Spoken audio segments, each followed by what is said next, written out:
Monday, 7:42 a.m. New York City, Parker plus Wolf Architects, Midtown office. Madeline Scott's heels clicked across the polished concrete floor as she entered the office. Starbucks cup in one hand, tablet in the other. The sun hadn't fully risen yet, but her mind was already racing, notes, client revisions, render updates. The final walkthrough scheduled at 3 p.m. This was it, the culmination of 8 months of her life. The Camden Tower bid presentation. She paused in front of the mirror in the lobby bathroom, smoothed her navy blazer, and looked herself in the eyes. "You've got this," she whispered. But the second she stepped into the open plan office, she felt it.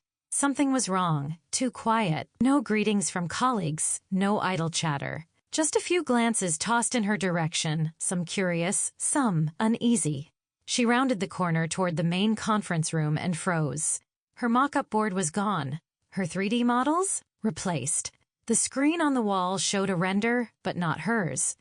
And standing in the front of the room, confidently running through the visuals, was Alicia Graham. Madeline's stomach dropped.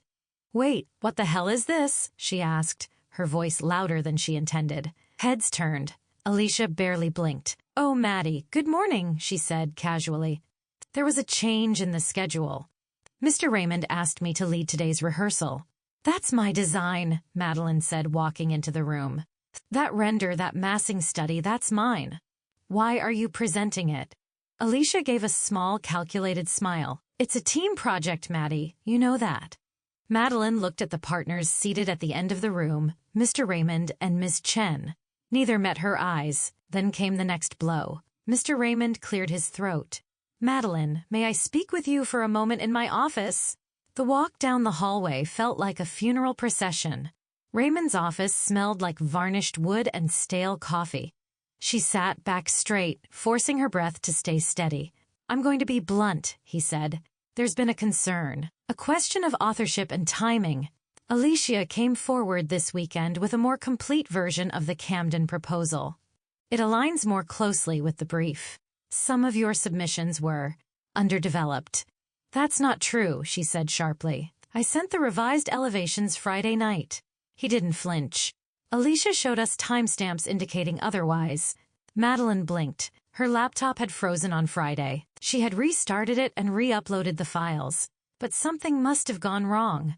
"She copied me," she said, barely above a whisper. Raymond sighed. "That's a serious accusation." She stood. "It's not an accusation. It's a fact." But as she left the office, the damage was already done. Monday, 8:16 p.m., Madeline's apartment, Lower East Side.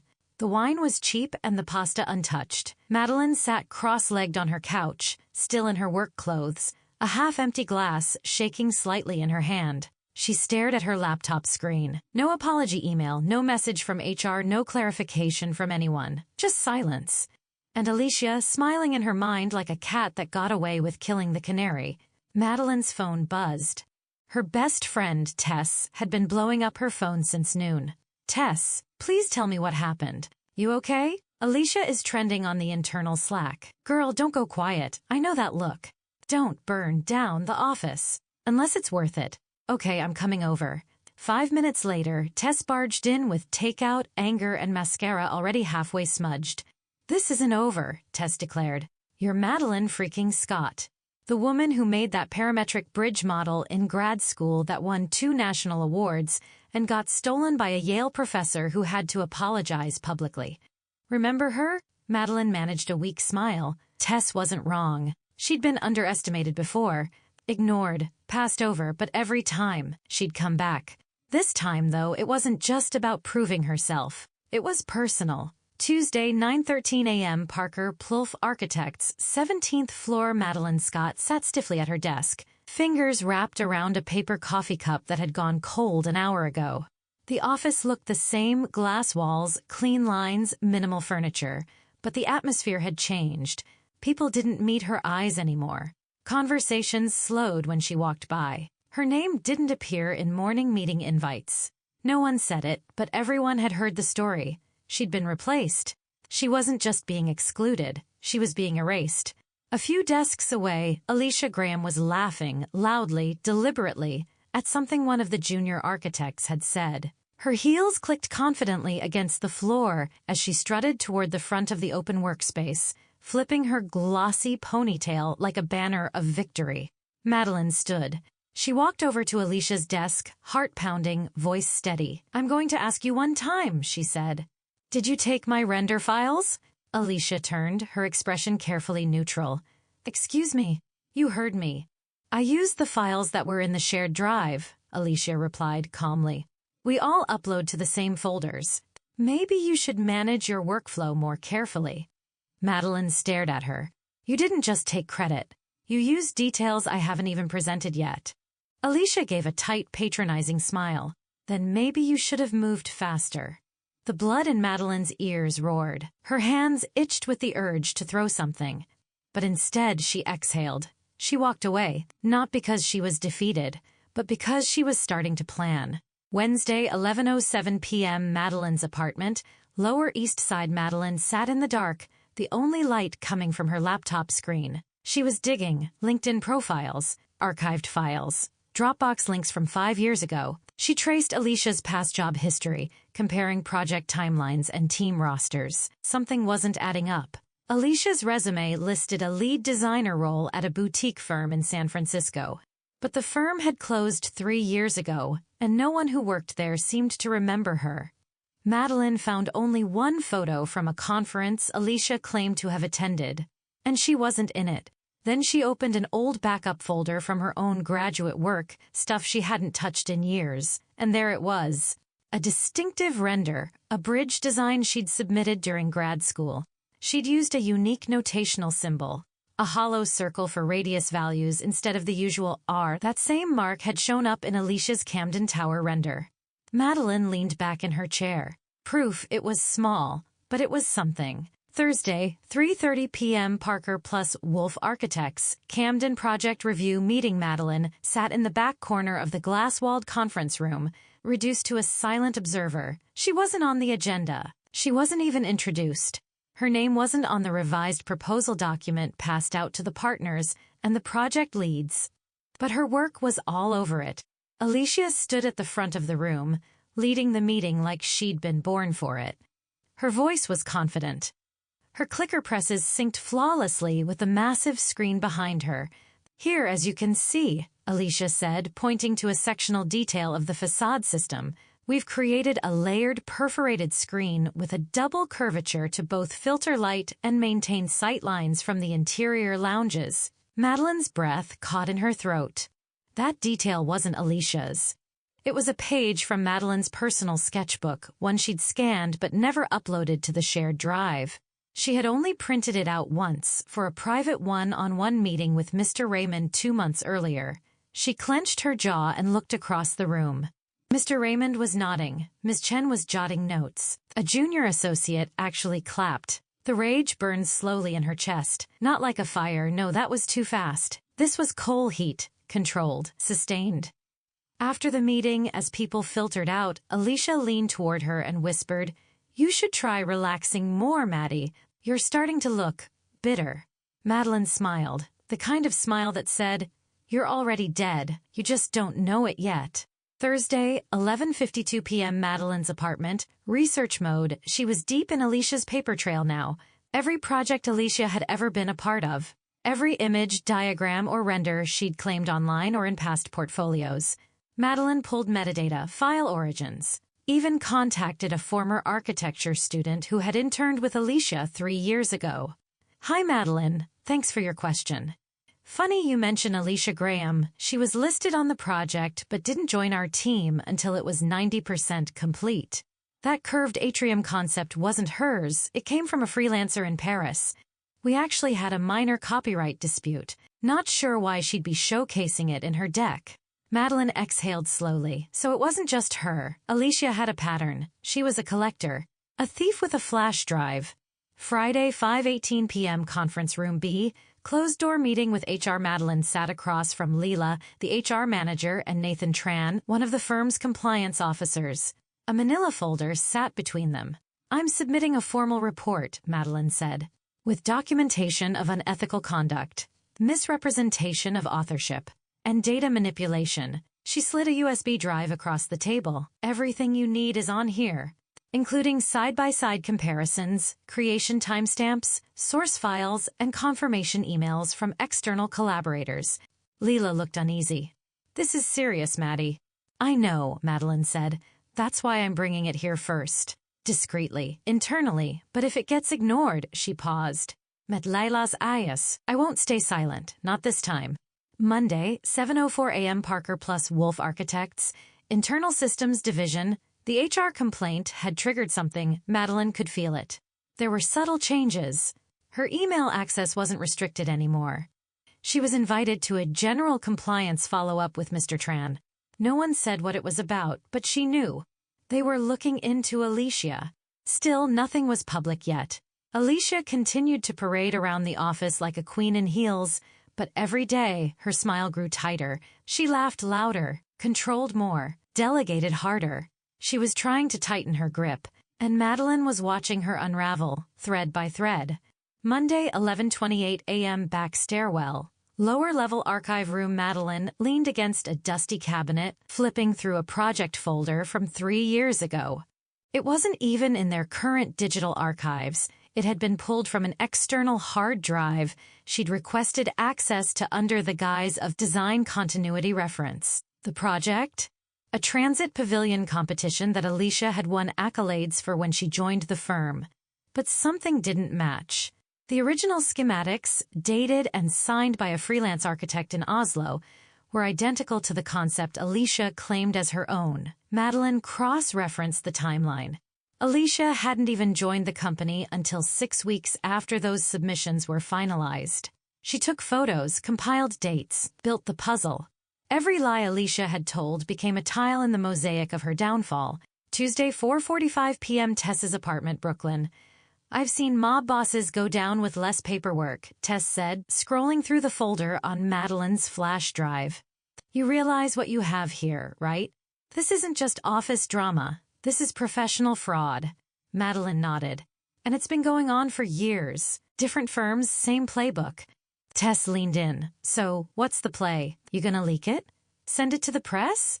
Madeline smirked. No, I want to watch her fall. Slowly, publicly, and permanently. Wednesday, 10:03 a.m. Boardroom. Parker plus Wolf Architects A surprise meeting. No one knew why it was called. The partners sat at one end of the long table. Alicia was there. So was Madeline. So was HR and legal. Mr. Raymond stood. We've recently received a formal report, he began, alleging multiple instances of misrepresentation and intellectual theft. Alicia froze. In light of these claims, and pending further investigation, Alicia Graham is being placed on immediate administrative leave. A gasp. Madeline didn't react. Alicia turned slowly, her eyes locking on Madeline's with venom.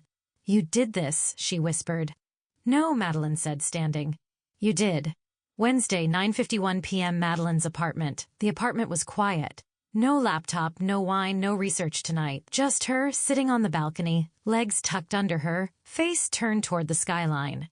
It wasn't over. Not yet. There was still fallout coming. But for the first time in weeks, she wasn't bracing for impact. She was ready. Thursday, 8:41 a.m. Madeline's apartment. Kitchen table. Madeline sat with a legal pad full of names, arrows, and timestamps. A steaming mug of coffee sat untouched beside her. The morning light hit her face, but she didn't blink. This wasn't about Alicia anymore. It never really had been. It was about power, about integrity, about making sure no one like Alicia Graham ever thrived in a place built on stolen work and fake charm. It was time for the final trap. Thursday, 1:26 p.m. Call with a former employee. Why are you bringing this up now? The voice on the other end asked. I'm trying to protect the people who still work under her, Madeline said. You included a confidentiality clause in your departure, didn't you? A pause. Yeah, but if I send you the files anonymously, you never heard from me. Click. Minutes later, an encrypted email landed in her inbox. It contained invoices, correspondence, and internal complaints from a firm in Boston where Alicia had previously worked, then mysteriously resigned. The complaints matched a pattern. Credit theft, report manipulation. One employee even claimed Alicia had blackmailed her. Madeline's fingers flew across the keyboard. She added everything to the dossier. Friday, 2:47 p.m. Firm headquarters, executive boardroom. The board meeting was unscheduled, which meant urgent. Alicia had just returned to the building, defiant and dressed like she was walking into court rather than an office. Her lawyer followed closely behind. "I want my reputation back," Alicia declared. "This baseless attack on my professional standing is slander." "We're prepared to defend our investigation," Ms. Chen replied, her voice calm. "But we've also received external documentation that raises serious legal concerns." "What documentation?" Alicia's voice sharpened. Madeline entered. She placed a folder on the table. Email logs, source files, cross-firm complaints, anonymous affidavits. Alicia's face paled. "You've been building this," she said slowly. "For how long?" Madeline stepped forward. "Long enough to make sure that when you fall, there's no coming back."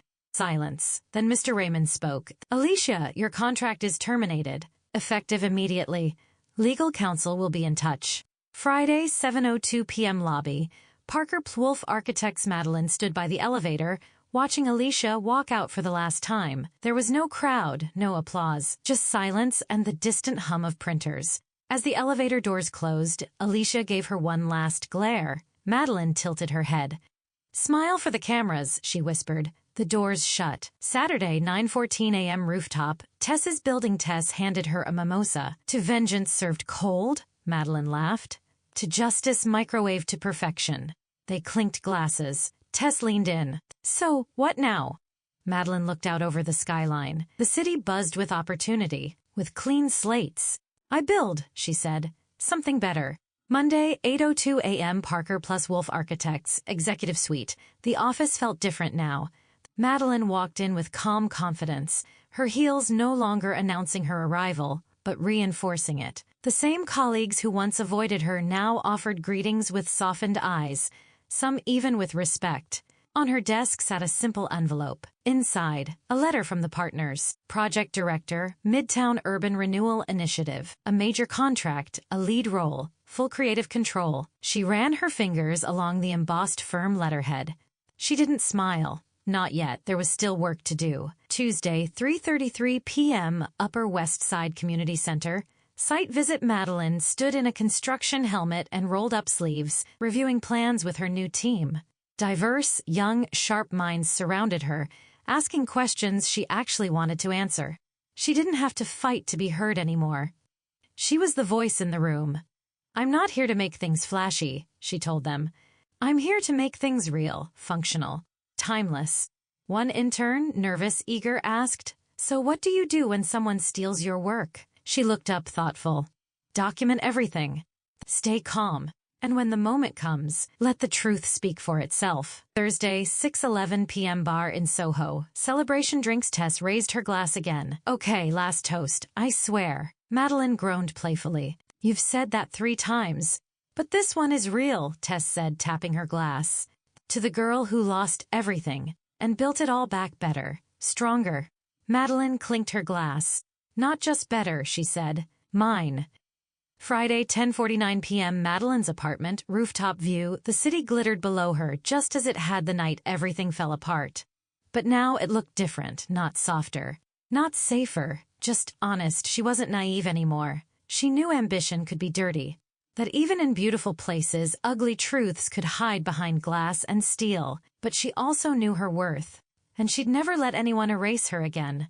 She took a deep breath, filled her lungs with night air, and whispered, "This is just the beginning."